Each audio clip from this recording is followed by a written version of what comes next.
So in this video, we're going to talk about geometric transformations.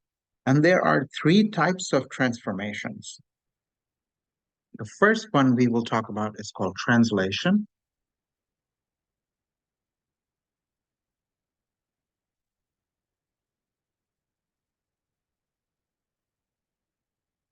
The second one is going to be reflection.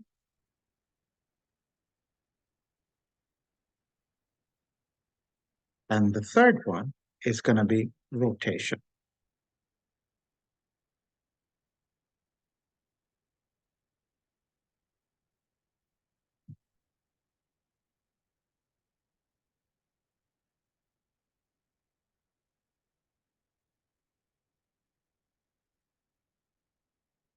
Now, you don't want to confuse geometric transformations with transformations of functions that you may have studied in algebra. They are, there are similarities, but they're not the same thing. So I'm going to go to the next page and I'm going to talk about translation.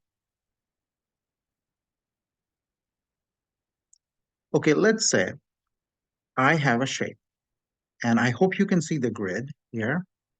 It's simply, let's say it's a 3 by 3 square. And my picture is not going to be perfect. Be aware of that. I mean, just be aware of that. Now, I'm trying to connect it point to point. When I'm talking about translation, I need a vector. What is a vector?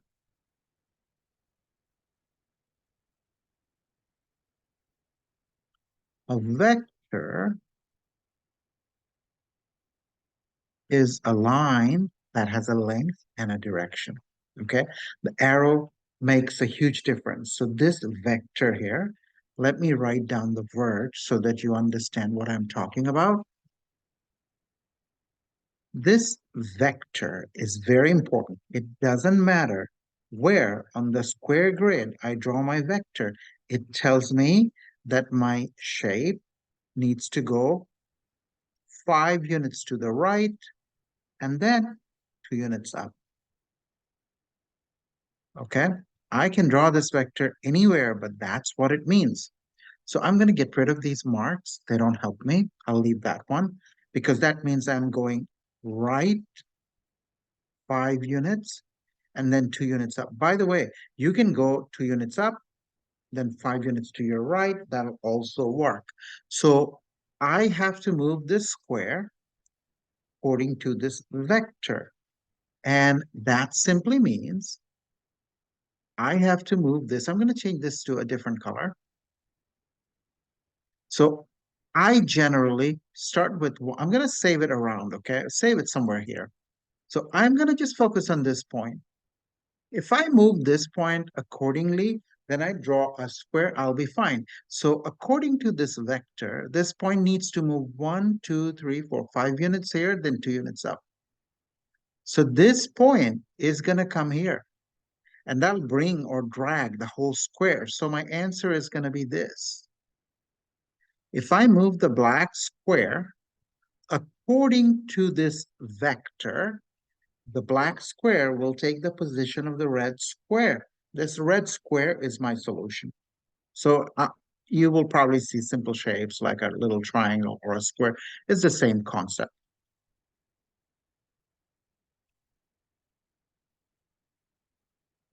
Okay, the next one is, let's go back. The next one we will talk about is reflection. Okay, reflection is what you think it is. Okay, when we ask you to reflect something, I will have to give you a mirror. Okay, let's say this is my mirror, and I'm going to call it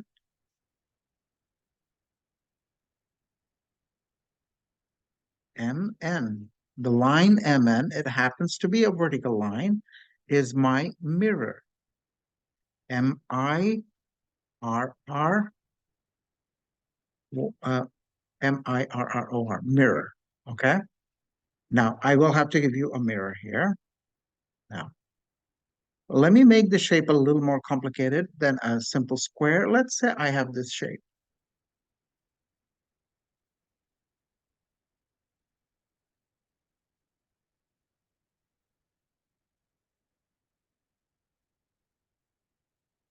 It is a quadrilateral, but that's not that important. I have to reflect this shape about this mirror. Well, I am going to look at each point. The reflection of this point will be here. So let's see how we can do it. I'm going to just mark some points. This point is going to be here. And this point, which is 5 units away from the mirror, will be 3, 4, 5 minutes right here. And this point is 8 units away. So it'll be 1, 2, 3, 4, 5, 6, 7, 8 will be here. And this point is only 4 units away. So it's going to be 1, 2, 3, 4 will be here. Now I'm going to draw my shape. Okay, let's see how we can do it.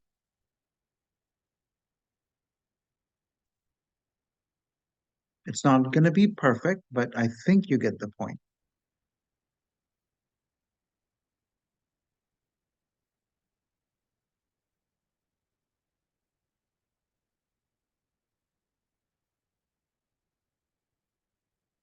Let's make this. Okay. I don't have to, I really don't want to shade it. Okay. So this black quadrilateral, when reflected about the mirror MN, forms the red quadrilateral. I don't need the little points anymore. It was my guide. That's all we mean by reflection. Okay. I hope that makes sense. Now let's see what the third one is. The third one is rotation. Okay. So when you have rotation, generally you have X and Y axis. Let's make X and Y axis here.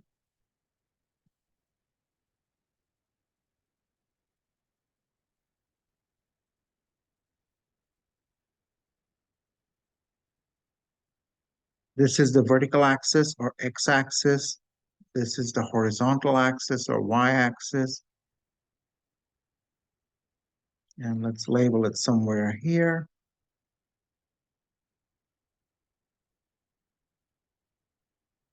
X, the left is negative, the right is positive.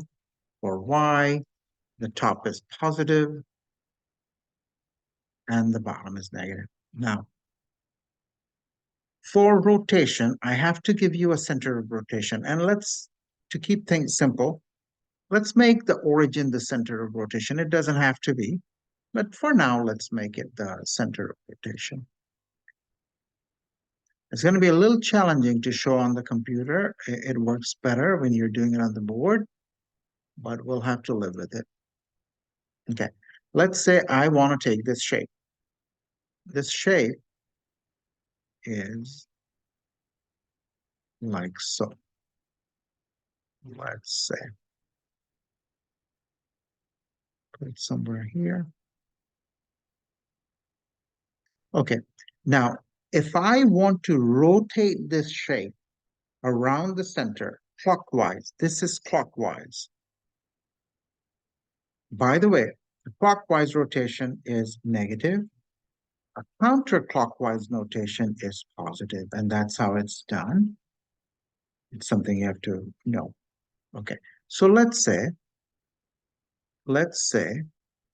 I want to rotate this isosceles triangle around the origin by an angle of 180 degrees clockwise. So let's write it down. I want to rotate it around the origin.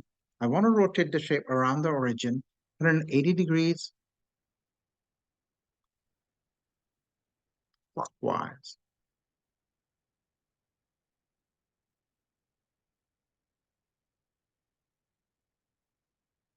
180 degrees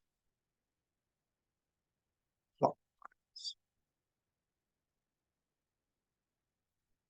What would that do? So pretend Now that's how I do it. Okay. You have to develop your own method. Pretend this is like a fan. You have to kind of visualize it a little bit. You're going to move it here. What would it be like? So this is 1, 2, 3, 4, 1, 2, 3, 4. This point here will end up landing here. And then this whole shape will go on top. It's a little hard to explain here, but we'll see what we can do. So it's going to look somewhat like this.